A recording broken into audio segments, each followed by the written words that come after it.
저희가 기레기 짓을 너무 많이 해서 우리가 다 스스로 문을 닫겠습니다.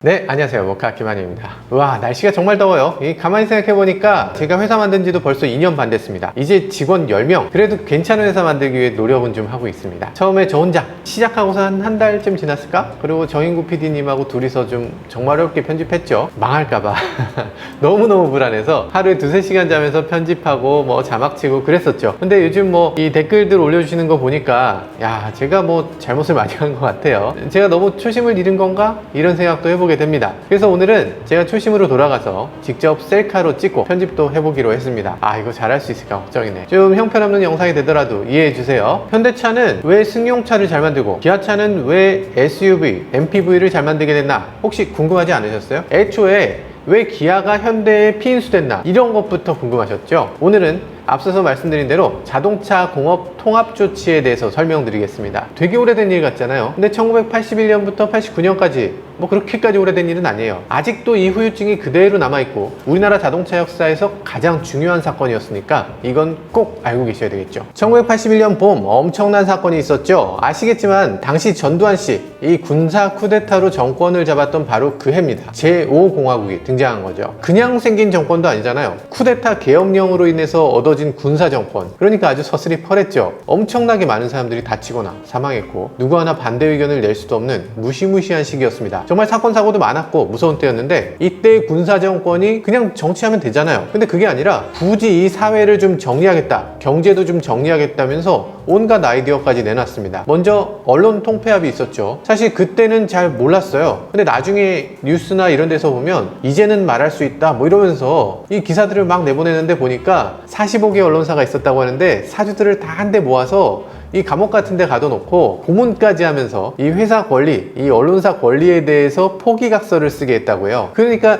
45개 언론사를 다 문 닫아라 이렇게 해버린 거죠. 그리고 원하는 언론사, 신문사 6개, 방송사 4개 이런 식으로 몇 개만 제한하고 나머지는 다 없애버린 거죠. 아니 어떻게 이런 일이 있지? 다들 반항할 만도 하잖아요. 근데 그때 아무도 몰랐다는 거. 언론사 사주들이 성명서를 내기도 했어요. 그때 분위기는 어땠냐면 우리 언론사들이요, 저희가 기레기 짓을 너무 많이 해서 우리가 다 스스로 문을 닫겠습니다 이런 식으로 발표를 했습니다. 야, 어떻게 그런 일이 있지? 이런 쌀벌한 분위기에서 야, 너네 자동차 회사들 좀 모여서 통합해라 그러는데 이 자동차 회사들 누가 이걸 쉽게 반대할 수 있었겠어요? 당연히 시킨 대로 하려고 했죠. 그때 어떤 일이 있었는지 살펴보시죠.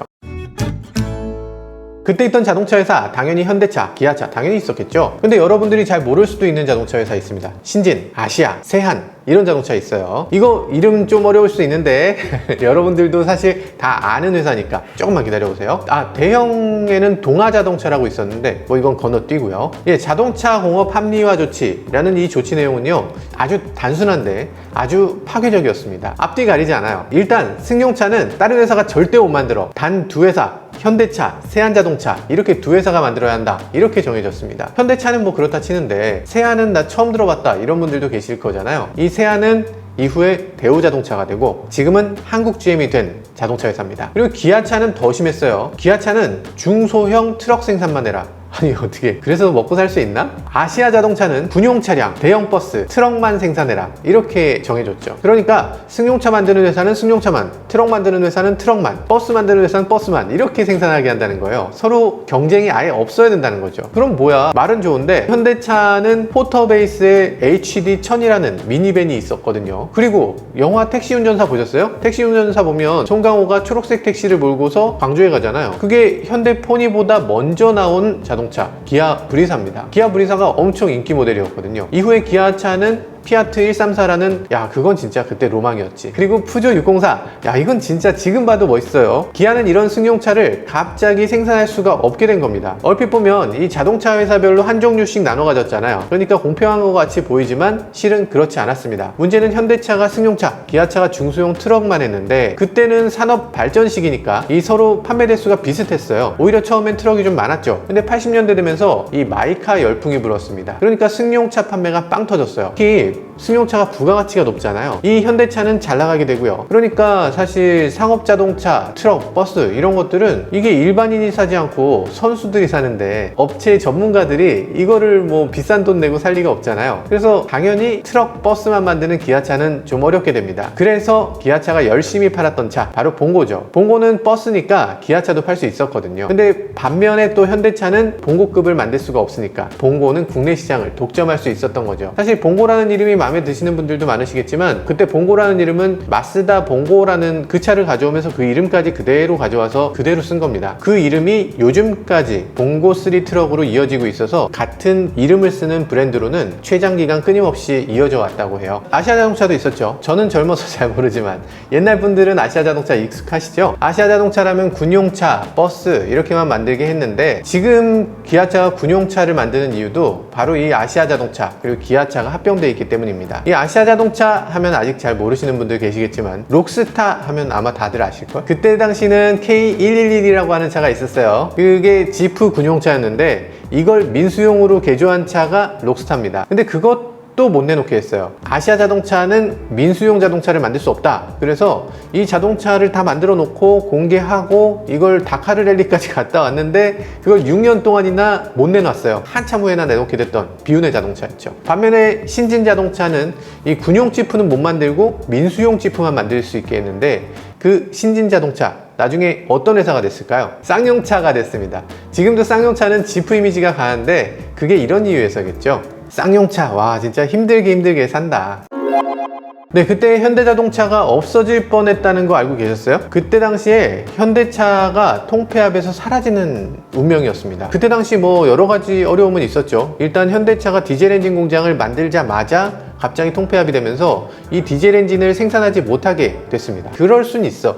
그렇다 쳐. 근데 그때 당시에 현대, 세한 이렇게 두 개 회사가 승용차를 만들 수 있었다고 말씀드렸잖아요. 당시에 전두환 신군부는 이 승용차를 두 개 회사가 내놓는 거에 대해서 납득하지 못했어요. 한 개 회사만 만들 수 있어야 된다. 이렇게 얘기했던 겁니다. 그래서 그 당시 제미니를 만들던 세한자동차, 대우자동차의 전신, 지금은 한국GM이 된 바로 그 회사, 그 세한자동차가 현대자동차를 인수하게 하도록 이렇게 계획을 했어요. 그러니까 한국GM이 현대차를 인수하는 거야. 야, 이게 가능한가? 이게 가능한가? 그래서 신군부는 현대한테 자동차를 네가 포기를 하면 중공업을 몰아주마 이렇게 제안한 거죠. 근데 정주영 회장이 뭐라고 했냐면 우리가 그냥 중공업 다 포기하고 다른 회사한테 그냥 넘길 테니까 제발 우리 자동차만 하게 해주세요 이랬던 겁니다. 당시에는 중공업의 사업 규모가 훨씬 컸거든요. 그러니까 신군부 입장에서는 와, 이 뭐 어떻게 된 거야 이거, 이런 떡을 주네 이러면서 아주 놀라면서 이 중공업 사업을 받아들일 수밖에 없었죠. 정주영 회장은 나중에 그 사건을 놓고서 중공업은 포기해도 나중에 다시 시작할 수 있다. 그런데 자동차는 그때 당시 포기했으면 절대로 다시 진입할 수 없었다. 이렇게 얘기했다고 하죠. 오늘날 세계 2위가 현대자동차인데요. 현대자동차가 사라질 뻔한 순간이었죠. 정 회장이 정말 미래를 내다보는 눈이 있으셨던 것 같습니다. 여튼 신군부는 그러면 세한을 현대차에 넘기면 되겠네. 이렇게 하고 추진하려고 보니까 그럴 수도 없었어요. 세한은 미국 GM이 지분의 50%를 갖고 있었거든요. GM은 코리아님들, 제가 50% 지분을 갖고 있으니까 이게 코리아 회사에 투자했죠. 이거 합치면 내가 지분이 25%로 하락할 거 아니에요. 그럼 그게 무슨 의미가 있어요? 하면서 현대차 지분도 50% 그냥 줘라 이렇게 요구했던 거죠. 이게 말이 안 되죠. 사실 신군부도 우리나라 회사라면 뭐 야 시끄러워 이럴 수 있었는데 미국 회사가 그렇게 얘기하니까 이거 함부로 할 수도 없고 결국에는 합병을 포기하고 각각이 승용차를 만들 수 있게 되도록 했습니다. 그럼 기아는 어떻게 됐을까? 기아는 당시 브리사 갖고 있었던 건 물론이고 피아트 132, 푸조 604 이렇게 갖고 있었다고 했잖아요. 이런 차는 생산 못하게 된 건 물론이고 오토바이도 생산 못하게 됐습니다. 뭐 아시는 분들 아시겠지만 기아라는 이름이 처음 만들어진 게 원래 자전거에서 시작됐어요. 국내 최초로 국산 자전거를 만든 회사죠. 그때 기아가 만든 자전거 이름이 삼천리호. 이 한반도가 삼천리니까 통일한국을 자유롭게 누벼라라는 의미에서 삼천리호라고 이름을 지은 것 같아요. 기아 삼천리호는 그렇죠. 삼천리 자전거라고 있잖아요. 그 삼천리 자전거 회사로 분사하게 된 게 바로 이 기아 삼천리호입니다. 기아라는 이름 자체가 이 자전거의 기어에서 왔다는 말이 있죠. 이후에 오토바이까지 만들면서 그리고 자동차까지 만들면서 이렇게 이렇게 산업을 펼쳐나가게 된 건데, 자전거, 오토바이로 시작한 한국의 혼다 같은 회사였던 거죠. 그런데 자동차 공업 합리화 조치 이렇게 만들어지면서 별 이유 없이 강제로 이 오토바이 관련 사업을 대림으로 넘기게 됩니다. 대림은 이걸 넘겨받아서 굉장히 잘 나갔어요. 근데 지금은 대림이 오토바이를 만들지 않고 회사도 넘겨서 지금은 수입하는 회사 DNA 모터스라고 이름이 바뀌었죠. 이걸 넘기길 잘했나 싶기도 합니다. 그리고 당시에 세안 자동차의 맵시나 이런 이름 기억나시나요? 세안 제미니라는 자동차가 인기였다고 했잖아요. 이 제미니가 페이스리프트를 하면서 이름을 순수 한글 이름으로 바꾼 건데요. 지금 봐도 맵시 이런 이름 굉장히 세련된 이름 같고 보기도 좋은데 이 한글 이름 자동차를 좀 더 만들어주면 좋을 것 같아요. 여튼 당시에 기아가 브리사를 만들지 못하게 되면서 그 엔진을 세안에 팝니다. 그래서 이 맵시가 브리사 엔진을 장착하고 달리는 차가 됐죠. 그때 당시는 이 자동차 회사들이 서로 좀 끈끈한 면이 있었습니다. 한 회사가 어려움을 겪게 되면 오히려 바로 옆에 회사에겐 기회가 되기도 하고, 어려울 때 서로 돕기도 하고, 그런 경우도 있었던 거죠. 정치권이 워낙 강하게 나오니까 거기 맞서야 되는 자동차 업계는 서로 이렇게 연결관계를 돈독하게 만들었던 것 같습니다. 그럼 대체 왜 전두환 신군부는 자동차 회사들을 이렇게 통합하려고, 이렇게 제안하려고 했나 궁금하시죠? 표면적으로는요, 자동차 업체들이 너무 치열한 경쟁을 해서 국가 경쟁력이 악화된다고 했어요. 그러니까 한 업체가 잘 만들면 되는데 굳이 둘이 서로 이걸 경쟁하다 보면 서로 마케팅 비용도 써야 되고, 그리고 생산도 더 해야 되니까 생산도 과잉이 된다고 봤어요. 그리고 그때 당시는 KD라고 해서 이 반제품을 가져와서 여기서 조립해서 판매하는 그런 경우가 많았는데요. 이게 결국에 라이센스비다 뭐다 해서 외화가 나가는 일이니까 이거 안 된다 했던 거죠. 여튼 군사정권에선 통합, 통일 이런 것들 좋아하니까 이 시장 경제가 옥신각신하는 모습, 이거 좀 혼란스럽게 보이기도 했을 것 같습니다. 그리고 이유는 또 있습니다. 당시 마이카 시대라고 했잖아요. 개인 자가용 인기가 워낙 높았기 때문에 이 인기를 좀 사그라뜨리겠다 이런 생각도 있었습니다. 인기가 많은데 굳이 그걸 인기를 줄인다? 이상하죠. 그때 당시가 배경이 좀 그랬어요. 2차 오일 쇼크가 1979년에 있었잖아요. 그러다 보니까 기름값이 엄청나게 뛰어오르면서 이 자가용을 사는 거 자체가 이 외화가 유출되는 원인으로 봤습니다. 그래서 당시 우리나라에서는 공무원들이 차를 4기통 이상 탈 수 없게 하는 조치도 있었고, 전체적으로 자동차를 타는 것에 대해서 죄악시하는 분위기가 생겨났던 거죠. 그렇게 해서 이런 통합 조치를 한 결과 오히려 예상치 못했던 문제가 생기게 됩니다. 이 경쟁회사가 없어지면 수익성이 커지고 경쟁력이 높아질 거다. 신군부는 그렇게 생각했는데, 이 경쟁하지 않았으니까 이 한국산 자동차들의 경쟁력이 떨어질 수밖에 없었습니다. 현대차가 디젤 엔진을 이때 생산할 수 없게 됐다고 했잖아요. 그러고서 한 7, 8년이 지나니까 현대차 중소형 상용차 기술, 디젤 엔진 기술 이런 것들이 1990년대 후반까지도 제 힘을 발휘하지 못하게 됐습니다. 아닌데 현대 산타페 디젤 나왔는데요, 이러실 수 있는데, 그쵸. 근데 그때 당시 현대 산타페도 그렇고 현대차의 디젤 엔진들은 이태리의 VM 모터리라고 하는 회사에서 블럭을 전체를 사온 거예요. 심지어 2000년 후반까지도 현대차, GM대우, 쌍용차가 이 같은 디젤 엔진을 썼을 정도니까, 그게 우리나라가 얼마나 그때 뒤처졌었는지 알 수 있겠죠. 네, 이 황당했던 조치 결국에 1987년부터는 해제되기 시작했습니다. 그러니까 문제가 좀 해소되나 싶었어요. 근데 그렇게 만만치는 않았습니다. 기아차가 승용시장에 복귀하고 처음 내놓은 차가 기아 콩코드였어요.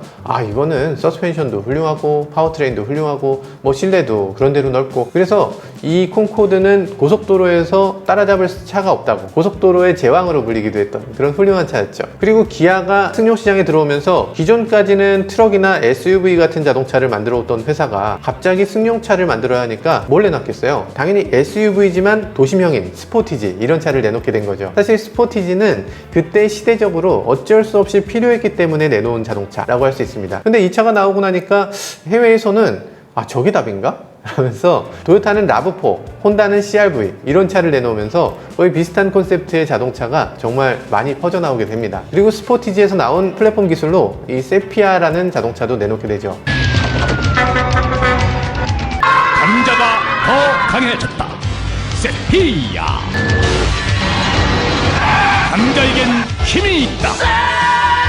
세피아는 그때 당시까지 국내 차가 그렇지 않았는데 이 셰시까지 모두 100% 국산화시킨 최초의 모델이라고 합니다. 그런데 이런 승용차들을 다시 내놓는데 타격이 너무 컸습니다. 완전 백지에서 다시 시작해야 하니까 이 타격이 너무 컸던 거죠. 사실 자동차 공업 합리화 조치, 이거 불과 7년 남짓 동안 지속된 조치였는데요. 업체들이 입은 피해가 상당합니다. 당시 이 조치로 인해서 피해액에 대해서 조사된 게 있는데, 현대차가 195억, 기아차가 48억, 세한이 20억 정도의 피해를 입었다고 합니다. 요즘 돈으로 치면 치면 그렇게 큰 돈은 아니죠. 그런데 특히 기아 자동차가 승용차 생산을 못하면서 승용차 만드는 회사라는 이미지가 희석되고 이 개발 능력도 줄어들고 승용차라는 이 치열한 경쟁 사회에서 밀리면서 이 승용차 개발하는 데 들어간 막대한 자금들, 이게 고스란히 빚이 돼버린 겁니다. 항상 2위다가 97년이 되면서 IMF를 맞으면서 그때 당시 재계 8위였던 기아차가 파산하게 됐죠. 이때 IMF 당시에 뭐 한보도 넘어가고 뭐 여러 회사들이 넘어갔지만 그때 기아차가 넘어갔던 게 가장 큰 충격이었습니다. 그 기아차를 누가 인수하는가 놓고서 타파전이 벌어지기도 했었죠. 당시에 대우자동차, 삼성차, 포드, 현대 이렇게 서로 인수하겠다고 막 나섰어요. 그것도 그럴 것이 사실상 흑자부도에 가깝고요. 그리고 정부에서 나서서 이 수조 원에 달하는 부채를 다 탕감해 주겠다 이렇게 했기 때문이죠. 이거 기아차를 사면 무조건 돈 버는 건데 이거 누가 안 사? 당연히 엄청난 돈을 제시하면서 사려고 했겠죠. 그때 4개 회사 중에서 기아차를 인수하기 위해서 가장 노력한 게 삼성자동차였습니다. 그때 삼성자동차가 닛산 맥시마를 기반으로 해서 SM5 자동차를 만들었잖아요. 근데 SM5가 한 가지 모델로 배기량만 달리해서 이 모델이 너무 부족해서 어려움을 겪고 있었거든요. 그리고 IMF에 대한 비난 여론도 대단했습니다. 너네가 방만하게 해외에 투자했기 때문에 너네 때문에 IMF가 온 거야, 이런 비난 여론이 있었어요. 그러다 보니까 이 어려워진 기아, 이걸 인수해야지만 이 삼성자동차의 존재 이유가 생기는 상황이었습니다. 당연히 삼성자동차가 기아차를 인수하는 줄 알았어요. 돈도 제일 많고 하니까. 근데 결과는 희한했습니다. 그때 묘하게도 써낸 금액, 이 숫자대로 평가하는 게 아니라 심사위원들이 평가를 했어요. 삼성자동차가 점수가 가장 낮다 이러면서 현대자동차가 여러 가지 조건으로 1위를 차지했습니다. 그때 당시 약간 갸우뚱하긴 했어요. 근데 그게 바로 지금 현대기아차가 만들어진 배경입니다. 결과론적으로는 아주 잘 된 거죠. 아닌가? 그래서 삼성차도 규모의 경제를 이루지 못하고, 그리고 그 이후에도 이건희가 김대중 대통령하고 면담을 하면서 삼성자동차 제발 살려주세요 했지만 거절당합니다. 삼성은 삼성자동차를 계속 운영하고 싶어 했지만 정치권에서 이거는 매각할 수밖에 없다 해서 결국 매각하게 됐죠. 네, 간혹 어떤 분들은 이렇게까지 구조조정이 없었으면 우리나라의 자동차 산업이 발전할 수 없었을 거다 이렇게 얘기하는 분들도 계십니다. 근데 정치적인 방법으로 이 경제적인 조정을 하는 거, 이게 옳은 것인가 하는 건 좀 갸우뚱하게 됩니다. 우리나라보다 10년 정도 먼저 영국에서도 비슷한 사건이 있었거든요. 영국은 자동차 산업이 멸망했다 이런 말을 하잖아요. 그게 바로 자동차 회사 통폐합 때문에 벌어진 일이라고 할 수 있습니다. 이 영국은 사실 롤스로이스, 벤틀리 같은 이런 럭셔리카 당연히 있었고요. 그리고 미니, MG 같은 이 소형차도 굉장히 발전했었습니다. 그래서 전 세계로 수출하는 나라였지. 그런데 정작 내수 자동차 시장만 놓고 보면 그렇게 크지가 않습니다. 영국은 우리나라하고 비슷한 수준이어서 내수 시장에서 큰 재미를 못 봤죠. 그러다 보니까 이게 경쟁이 너무 치열하고 짜 개발해야 되는 이 개발 비용이 너무 높아진다고 해서 이 회사들을 한데 합쳐버리기로 합니다. 이 회사가 브리티시 레일랜드라는 회사인데요. 미국에서 GM이 수많은 브랜드를 통합해서 만들어진 회사잖아요. 그렇게 됐으면 좋겠다라는 생각으로 합쳤는데 유럽에서는 또 각기 다른 생각들을 갖고 있어서 이게 제대로 굴러가지 못했죠. 내가 이거 만드니까 넌 이거 만들지 마 라든가, 아니면 네가 만든 걸 나한테 줘 라든가, 이런 식의 다툼들이 계속 있으면서 영국의 자동차 산업의 몰락을 바로 이 회사가 가져왔다, 이런 평가들이 많이 있습니다. 그런데 이걸 따라했다고? 지금도 우리나라의 자동차 판매 순위를 보면요, 현대차에서 가장 많이 팔리는 차 그랜저, 아반떼죠. 기아차에서 가장 많이 팔리는 차는 소렌토, 카니발, 그리고 스포티지, 이런 차입니다. 그런 걸 보면 80년대 제5공화국이 추진한 정책이 이게 나비효과가 돼서 지금까지 꾸준히 이어온다고 볼 수 있습니다. 이상하게 우리 머릿속에는 기아라면 당연히 SUV나 MPV를 잘 만드는 회사, 이런 생각이 있고요. 현대차는 세단이라는 자동차를 잘 만드는 회사, 이런 이미지가 우리도 모르게 박혀 있는 거죠. 그래도 요즘은 좀 바뀌는 분위기죠. 예전에 기아 자동차다 하면 SUV 이미지가 워낙 강했는데 기아라고 이름을 바꾸고 나니까 K8이나 K5도 좀 달리 보이기도 하고 EV6도 좀 어울리는 것 같기도 하고, 이제는 현대차는 세단, 기아차는 SUV, 이런 이미지가 좀 바뀌어가는 것 같기도 합니다. 네, 오늘 편집이 조금 부실해서 죄송합니다. 혼자 편집하다 보니까 이 PD님들, 직원분들의 소중함을 다시 한번 깨닫게 되는 것 같습니다. 저희는 뭐 기업이라고 하기에는 아주 작은 회사잖아요. 근데 완성차 회사들을 보면요, 아주 어마어마하게 거대하잖아요. 사실 이 자동차 사업을 보면 남는 게 그렇게 많지 않고, 이 정치적으로도 사방에서 문제가 들어오고 노동계에서도 여러 가지 어려움이 있거든요. 이 쉽지 않은 비즈니스더라고요. 그래도 꾸준히 최고의 차를 만들기 위해서 노력하는 기업들, 그리고 임직원 여러분들의 노고를 보면 정말 대단한 것 같습니다. 무엇이건 한 곳을 향해서 끊임없이 추진하는 분들 보면 깊은 감명을 받게 되는데요. 저도 원래 어떤 회사를 만들고 싶었던 건지 다시 한번 초심을 돌이켜 보도록 하겠습니다. 지금까지 저는 모카 김한용이었습니다. 감사합니다.